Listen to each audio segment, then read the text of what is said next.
Ar-Rahim. Assalamu alaikum, peace be with you, and welcome to this first introductory episode of Tarjuman. Tarjuman is a response to the pervasive modern feeling of being cut off from our traditions, cut off from each other, cut off from reality, cut off from ourselves, and cut off from God. Tarjuman is an attempt to recover some tools and insights from past wisdom traditions that have been lost in the tumult of the past few centuries, and translate them into terms which our modern brains can more easily understand and relate to. And so I mentioned translation there. The reason I call this podcast Tarjuman is because, well, first of all, I just love that word, and second of all, it means translator or interpreter in a lot of different languages. Originally, I guess from Akkadian or something, ancient Semitic language, but it was popularized through Aramaic, which was spread throughout the world by various empires.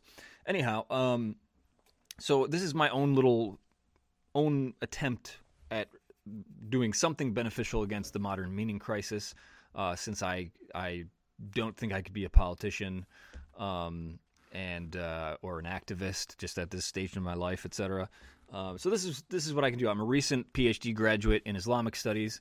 I was raised in a very liberal type of Protestantism, United Church of Christ, which is sort of the liberal pro-civil rights cousins of the evangelicals, you could say. And but in college I converted to Islam, and so that's kind of my intellectual, spiritual home nowadays. But I hope that this can be beneficial for anyone. This isn't just for Muslims or anything.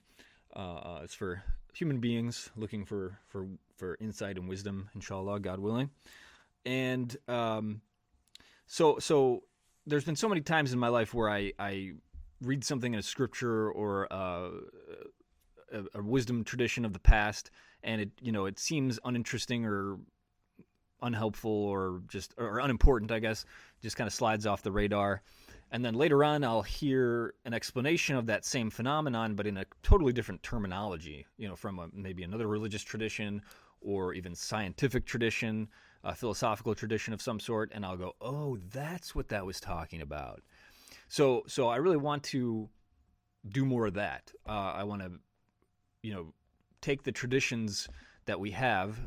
They're often sort of like treasure troves that we're sitting on, and we don't even really know it a lot of times. We don't know what they're talking about. When you hear Plato's theory of the forms, you're like, what? What is that? What is he even talking about? But I'm starting to learn a bit more about what he probably was actually getting at. But anyway, it's often an issue of translating things, not just like linguistically, in the sense of like finding the one word that is kind of closest to it, but also unpacking kind of the context that it's used in. How would it have impacted the people at the time? Is there a modern equivalent, or can we develop a new way of thinking that would do the same thing, et cetera, et cetera. And of course, the modern meaning crisis, it affects everyone in different ways. So maybe you'll hear this podcast and think, what is this guy going on about? What is bothering him? He's got his own issues, I guess. And I think we all have our own unique cocktail of issues. And if your and my issues overlap in some way, then I hope we can benefit each other. If not, then maybe this isn't your thing. But anyway, this is my project of trying to work out some issues and hopefully benefit others in the process. If I say something wrong, or if I'm banging my head against the wall about XYZ and you're thinking, oh, if Matthew only knew this thing, then he wouldn't have this problem, then please email me, please. And I'll have my email address, matthew.abdulhaq@gmail.com. I'll have that in the text description thing. So anyhow, so let's nail down a few things here. What's the meaning crisis? What exactly am I talking about? You may have kind of vaguely got the modern meaning crisis vibe from the beginning, but to make it a little more concrete, I should first mention that the term meaning crisis is popularized, or I got it from John Vervaeke, who's a cognitive scientist at University of Toronto, who has been very influential on my thinking the past couple of years, and has really kind of given me a lot of tools and ways of thinking that have allowed the two parts of my brain, you could say the religious part and the modern part, for lack of better terminology, allowed the modern part and the religious part to talk to each other in a way they've never really been able to before.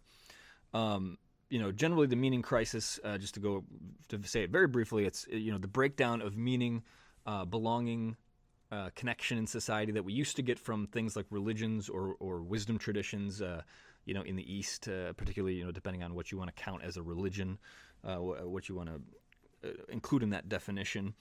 And it's a combination of what John Vervaeke would say would call, I'm sure he's not the only one, but combination of perennial problems and historical problems.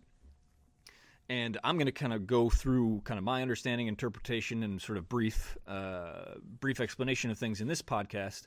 But I'm going to also put some links to John Vervaeke stuff if you want to really dive into his 50-part, 50 hours of sort of diagnosing the history of Western thought and how it got into the rut that it's in, basically. So yeah, I'm not going to do that here in extreme detail. I mean, I'll go into elements of it in later episodes, but I'm not going to take that on right now. Anyhow, so what we have right now is a combination of perennial problems and historical problems, meaning that to some degree the problems that we're talking about are always here, always with us. People are always struggling to make meaning out of life. People are always struggling to understand the world around them, et cetera, et cetera. But we're in a particularly kind of acute version of it right now. Things in history do change over time. There are revolutions, there are shifts, there are big changes. So it's not like everything's always the same, or that trying to improve things is futile because it's like saying well, there's always going to be corruption, so don't even try to fix it. And then corruption will win. So that's that's kind of that's why I would bother to do anything about it, because sure, maybe the struggle for meaning is eternally with human beings, but if we don't try to do that better, then of course we're going to fail. Of course we're going to be just circling the drain of nihilism or what have you. So anyway, okay, to kind of nail these things down a little bit more concretely, one of the major kind of causes / symptoms of the meaning crisis is the disconnection of wisdom and knowledge institutions. So in the West, that would be, the university and the monastery parted ways and don't talk to each other enough, or in a way that's serious and involved enough for it to be, accessible to the public. And in say the Muslim world, the traditional educational institutions have largely been supplanted by Western-style colonial, through colonialism, Western-style institutions of learning have been planted there and continued. So a lot of the same issues kind of happen in the Muslim world, even though they don't have the same kind of history. And so because we're social animals, so when the two institutions of the wisdom institutions and the knowledge institutions part ways and don't talk to each other, we find that the two parts of our brain also don't talk together well, because we're embedded, our minds are functioning in a society, and the parting of wisdom and knowledge handicaps them both. If you don't have wisdom, if you have knowledge without wisdom, you don't know what's important. You don't know what to study. You can get into diluted paradigms and not think clearly, not analyze well, and you can get just sort of like stuck in more ossified ways of thinking. And I guess it's kind of the same on the other end. If you have a religious tradition or wisdom tradition, quote unquote, without knowledge, then it can just turn into fantasy or devolve into fundamentalism or what have you. So they need each other. They need each other. And back in the golden age of the Abbasid Caliphate, in like the 9th, 10th century or so, was all the great scholars of science were also great scholars of religion, and it was all a far more integrated project. Whereas again, and that was similar throughout the world. That's not the only place it happened, but now in the modern world, we don't have that anymore. Okay, so there's the parting of the knowledge and the wisdom institutions. That's kind of, maybe you could say, one of the core elements of this, through some combination of the Industrial Revolution or colonialism, or both. Those are kind of the two. Colonialism and Industrial Revolution are kind of the two major, large-scale events, you could say, that kind of led us into the modern era and the modern meaning crisis. Although, there's the scientific revolution as well, which kind of contributes in a certain way, and the world wars. You could go on and on. But anyway, there's a rising of so another kind of symptom of the meaning crisis is a rise in cynicism. And you'll hear this a lot, for instance, in a lot of public intellectuals, or the way science is talked about in a popular level, where there's a hermeneutic of suspicion, as John Vervaeke would call it, meaning that you haven't really uncovered the truth of something until you find its nasty underbelly. Thinking of human beings as like, oh, we're just animals BSing ourselves, or all of our if we have conflicting desires, a bunch of conflicting desires, the worst one is the real one, or kind of like conspiracy theory, or just the way like power or society or power is analyzed, that like necessarily, you understand society when you understand it as a system of control, etc. Which, there's certainly elements of truth to that, but it's I think we got to try to eat our cake and have it too, as much as possible. Now, and things that I'm sure you're familiar with, the ideas that we are, everything we hold dear, all our values are just kind of like illusions. Like consciousness is not real. It's an illusion. We're just machines. We're chemical. We're reducible to just chemicals, and everything beyond that is sort of just an illusion, I guess, or not, or ultimately meaningless. Is a common type of cynicism,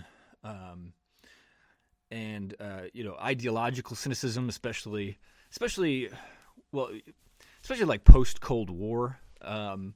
There's kind of like, very reasonably, a lot of the 20th century, or I should say, people are, some of the fear of, or some of the cynicism or fear about ideology is very reasonable, because, when you think about, if you kind of get out of the,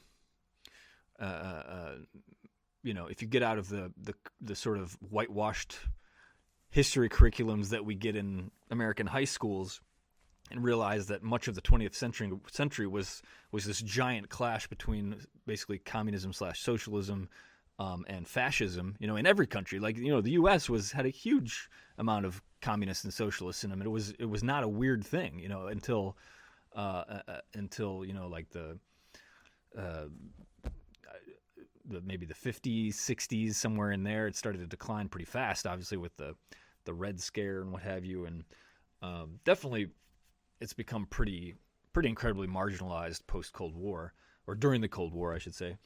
But yeah, so because of the huge wars and everything that happened in the 20th century, like people, I guess, it's kind of reasonable that people are like, whoa, let's not get too let's not try to change too much, But at the same time, it's kind of like, well, you know how a lot of medieval fairy tales have the thing where it's like, don't wish above your station, you peasant. If you wish above your station, you'll end up turning yourself into gold or what. There's a bunch of different. I'm mixing things, but I think you get the point. If you've read a lot of like medieval fairy tales, a lot of it is, just be happy with what you have and don't try to wish for anything more. So there's kind of now the modern version of that is. Sure, you can wish above your station within society, but like any sort of like ambition about changing society in a significant way is kind of like, no, don't mess with that. Don't mess with the laws of nature in the market. You're going to unleash Godzilla or something. There's kind of this new modern version of a type of conservatism and cynicism. And I see that as another kind of another manifestation of the meaning crisis. Now, John Vervaeke doesn't talk much about politics, but I will talk some about politics. We'll see. I don't know. Ideological. Okay, yeah. Now, there's definitely a growing cynicism about institutions. So here's one kind of like kind of tricky question about the meaning crisis and the modern period, or this late modern period, whatever you want to call it, is like is our government actually more dysfunctional than it was in the past? Like when you look at Congress and the two parties that are just like, maddeningly counterproductive and deadlocked, and it's just like if you follow politics at all, I'm sure you are aware of just the total nonsense that composes politics often. But anyway, the it's kind of hard to say if that's like if it's actually more dysfunctional than it was in the past. I think there is something to that. Certainly there's always been dysfunction and child emperors doing who knows what. But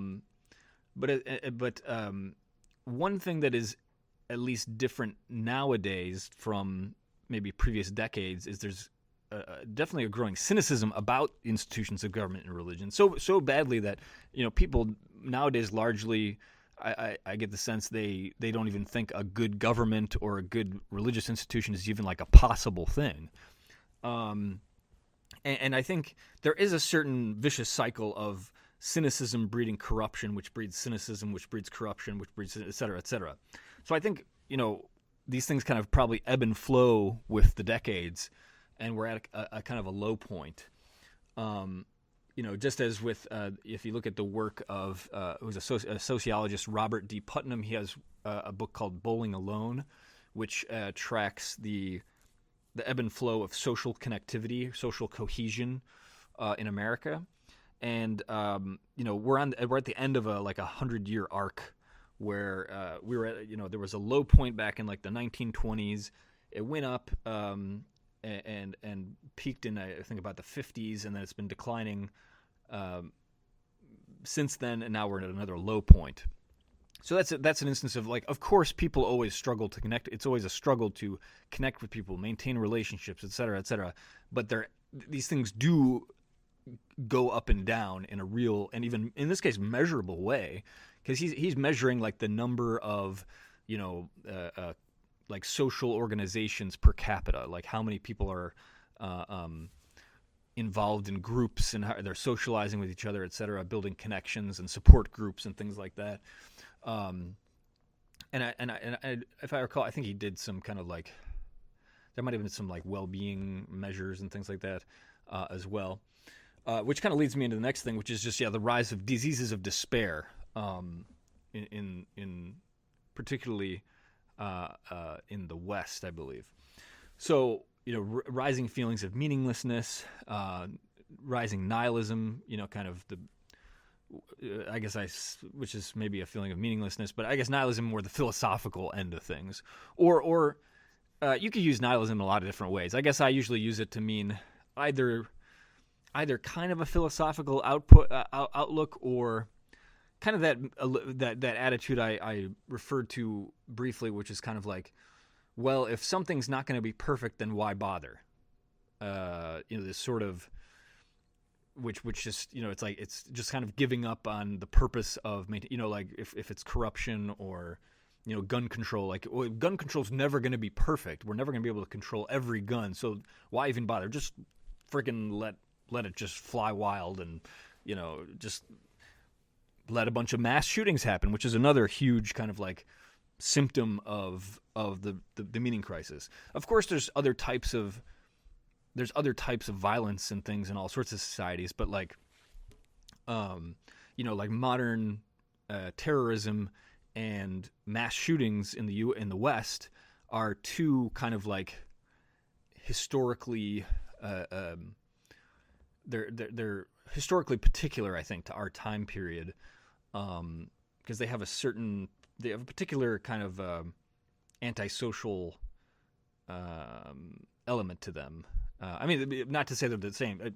Terrorism has its own thing. Modern terrorism has its own thing, and mass shootings is its own thing. But I think they're both kind of they're both related or have similar structure. But I'm sure we can talk more about that later. Now, another big kind of like red flag, I suppose you could say, as to the crumbling spiritual infrastructure of our age is just the statistics on people leaving religion. So for instance, Pew Research Society, they track these kind of things in the U.S. at least, and they had a 2015 report on the changing like conversions and what have you, and a lot of religions are sort of just hemorrhaging people. Like the worst was like the Catholics. It was like 40% of everyone raised Catholic has left it, and they're gaining only like 10. They're like gaining like 10% of current Catholics are converts, and 40% of people raised Catholic have left it, something like that. Buddhism has a really high turnover, which I think kind of makes sense historically, because you had a lot of like baby boomers who got into Buddhism. So they had kind of a interestingly high turnover, although I was surprised about the loss rates, because they also, it was like 60% of people raised Buddhist leave it, but then they gain 67% of current Buddhists are converts to Buddhism. And again, I think that my guess is my guess is that's a lot of white Americans who kind of like, find Buddhism to be kind of a little bit jives more easily with the Western way of thinking in certain ways. So that was interesting. Islam is interestingly kind of like breaking even. It has a similar loss rate to a lot of the religious groups. It's losing like about 23% of people raised Muslim leave the religion, but then 23% of current Muslims are converts.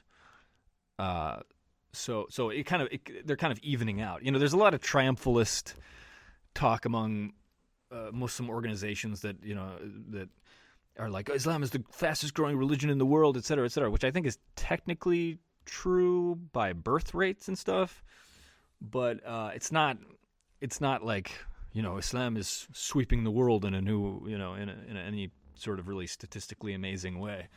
I think the conversion rate in the U.S. is pretty impressive, actually, given the size and stuff.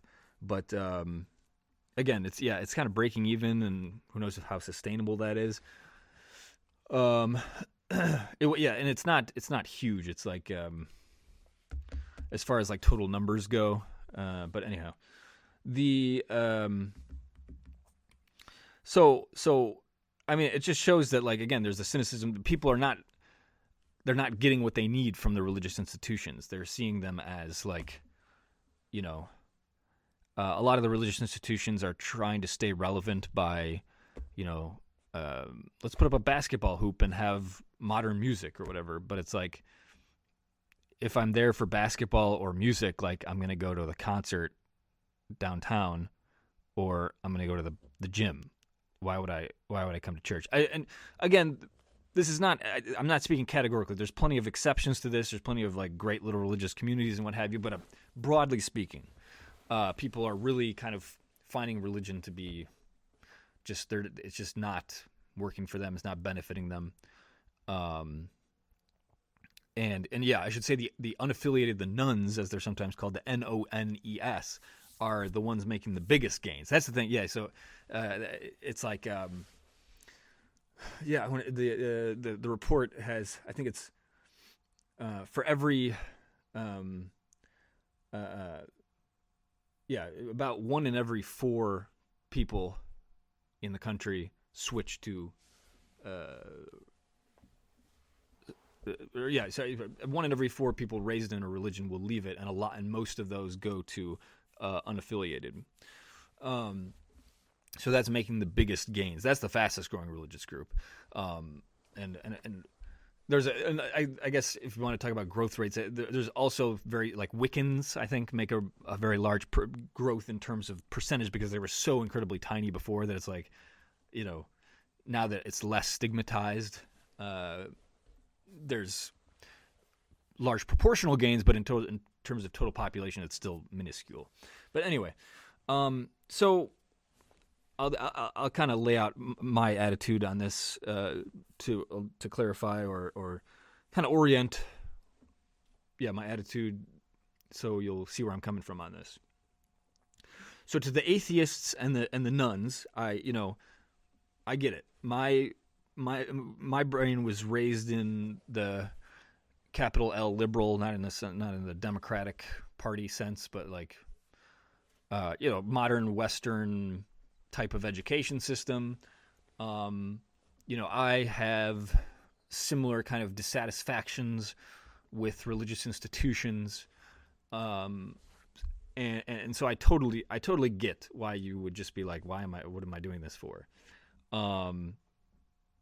But I guess I would urge you, basically my thing would be, don't give up on it completely, because I've benefited from it a lot, and I sort of let half my brain, I let the sort of secular part of my brain kind of like just run wild and sort of just do what it needs to do, kind of, and because I kind of want my religious brain to have like a good sparring partner, I suppose. And so I often very much understand the secular reasoning or what have you, and I just still, while I understand it, I still think there's value in religion, and a huge value. But it's, again, we're often, to my fellow religious people, we're often donkeys carrying books. We're sitting on a treasure trove, and we don't know what we have. We're sort of asleep at the wheel, whatever you want to put it. We've really we're really dropping the ball here, and that's not I don't say that to be judgmental or anything, but it's just, I'm part of the team. I'm here. We got a lot of work to do, and I have hope for the future. I'm not saying it's doomed or anything, but basically we got a lot of work to do. So to kind of push back, I would say the atheist arguments against religion, like I said, I let my brain kind of absorb those pretty wholeheartedly, and I don't think they're ultimately compelling. Religion is dealing with the most important foundational questions of humanity and existence, etc., and we need that. And there's so much evidence as far as like the benefit of religion, and just while people might get cynical and give up on the possibility of feeling a connection with reality and God, like it is possible. It is doable. And I've always kind of, while I've appreciated scientific critique of religion, I often find that the epistemology, the sort of, again, the arguments of of secular atheism or what have you are a bit oversold. Like they don't answer or really solve problems the way they sometimes claim to.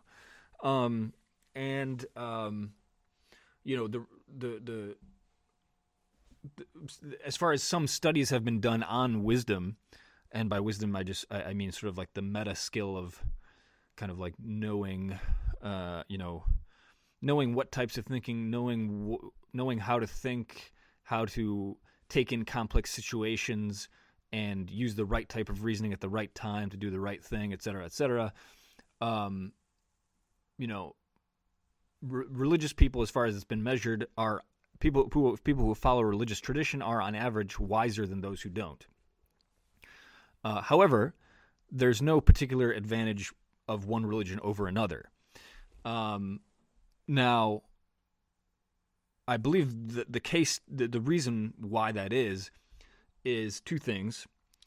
First of all, if you're kind of an autodidact, if you're just sort of, spiritual but not religious kind of thing, and you're kind of seeking things on your own, first of all, you're kind of trying to reinvent the wheel in certain ways, which I sometimes like, but I think you have to balance between reinventing the wheel and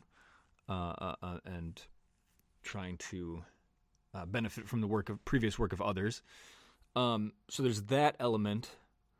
And like when you're doing things alone and you're not checking yourself against, like, if you don't have the concept like, okay, there's people who are smarter and wiser than me that believe X, Y, and Z. So I should at least make a strong effort to like figure out what they're getting at. Where, an autodidact, someone who's just sort of randomly teaching themselves on the internet or what have you, without a dedication to a religious tradition, they might come across an idea and it doesn't make sense to them, so they just throw it away. Whereas in a religious tradition, you're kind of challenged to conform to the ideas that they have established, which obviously has its pitfalls as well. But on the other hand, it does kind of give you that ability to and that stamina for working on a problem longer, and sort of giving more weight to the opinions of a community rather than your own. So it and holding paradoxes and things like that, kind of walking and chewing gum at the same time in certain ways. Like, like if you haven't been totally convinced by something, but yet you kind of have a sense that like, oh, well, this wise person believes X, Y, Z, so I should sort of like try to act by it, even if I'm not totally convinced by it. Or there's, this seems to be true, but this is also seems to be true. And while there might seem to be a paradox or a contradiction, there might seem to be a contradiction. A religious person might kind of hold on to those longer and try to work out that contradiction or seeming contradiction, and so it breeds certain mental skills. So that's my theory. Although I'll have to, I should check out I need to track down the details of those studies. But that's my suspicion. Anyhow, so and then to kind of push back the other way to my fellow religious people, there's a lot of BS that goes on in religion. As in any institution, any human activity, there's a lot of BS. Certainly the business world is not devoid of BS. I think we know that.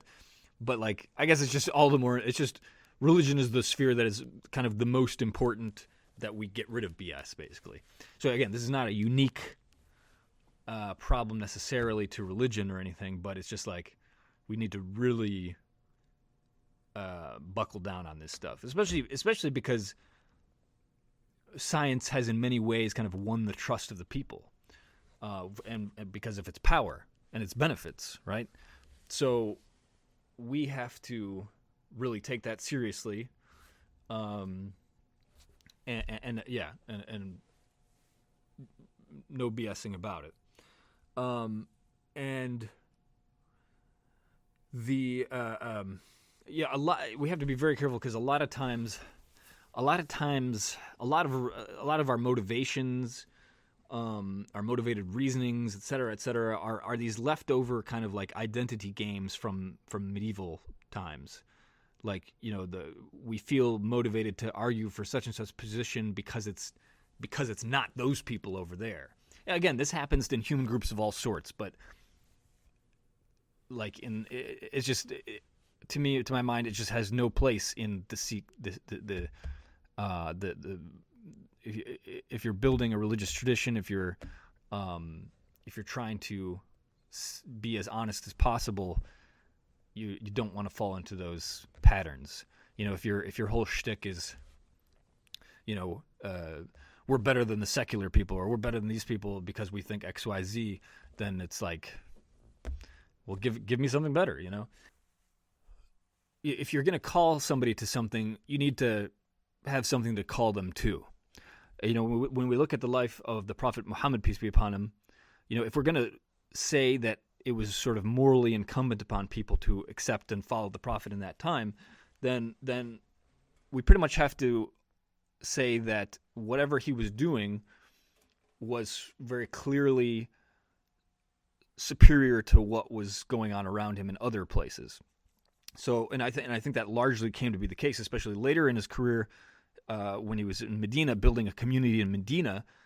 It was, it spiraled and took off because people saw what he was doing, what the community he was building, and it was just so awesome in a very holistic way that people wanted to be a part of it. It was, accepting of people. It was a new tribe on the basis of faith, not on lineage or socioeconomic status. So, anyone can kind of join. It had a certain spiritual seriousness to it, whereas there was a lot of kind of factiousness happening, especially like in Christianity at that time. There was all sorts of, from our perspective, kind of bizarre disputes about theology. Like, does Jesus have two wills or one will?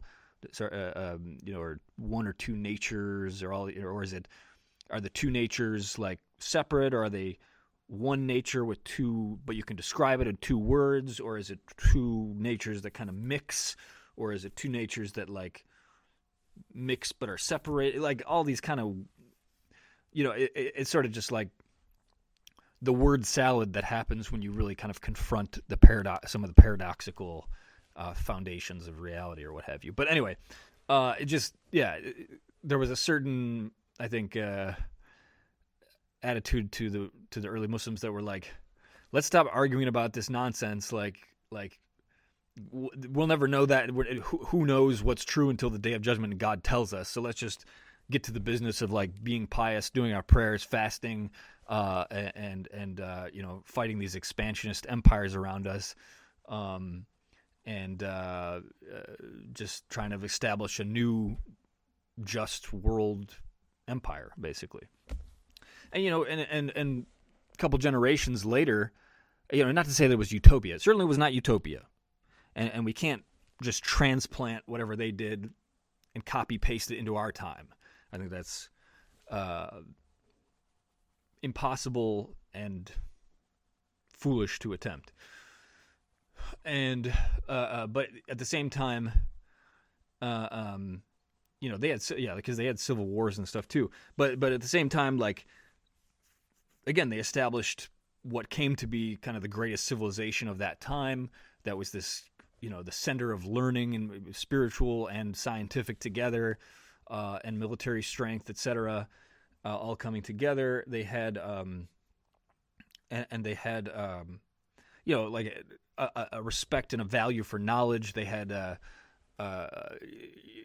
people who were like in a couple generations after the founding of Islam, all the greatest scholars, the big like heads of universities and what have you, are like all the descendants of Persian slaves.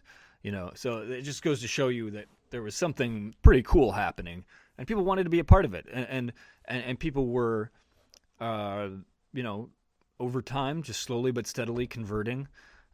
People, there's a common misconception, I think, that like Muslims conquered the world and just forced people to become Muslim immediately or very quickly, which is not the case.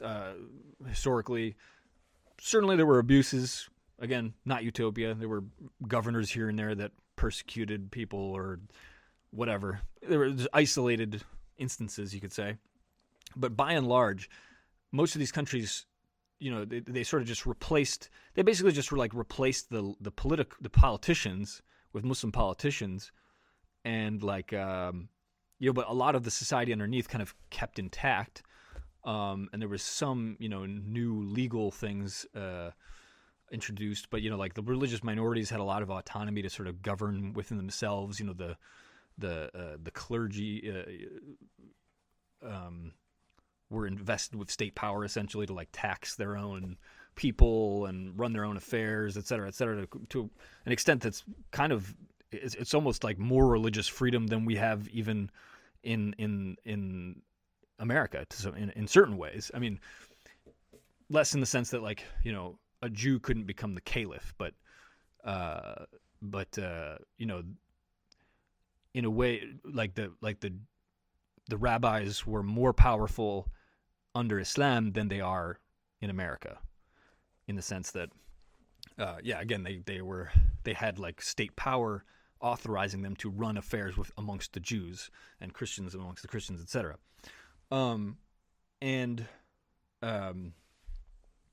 So yeah, it was, but the conversion to Islam in a lot of these places, first of all, there's still those minorities there to this day for the most part, but also it took 500 years for Egypt to become majority Muslim. It was a very slow process of maybe at certain times in certain parts in history it was, you could say there's worldly incentives, but I think I think it was basically, my point is that it was not spread by the sword. It was spread kind of with maybe some worldly incentives, but also I think some intellectual and spiritual ones as well. So anyway, so I got a little rambly there at the end. I apologize, but this is my attempt to tackle the meaning crisis. So going forward, all the episodes will be kind of trying to dig into, maybe some of the episodes will be translating and explaining a particular term from the Quran or Sunnah, or maybe or a philosophical or other religious tradition, perhaps, or maybe tying them together with other, kind of seeing the convergences where various religious traditions are kind of talking about the same things but in different terminology. Then I'll have some, maybe topical episodes, some monologues, some will be interviews or discussions, and so I hope it's of benefit. And again, if you have suggestions, corrections, what have you, please don't hesitate to contact me. So yeah, let's do it. Bismillah.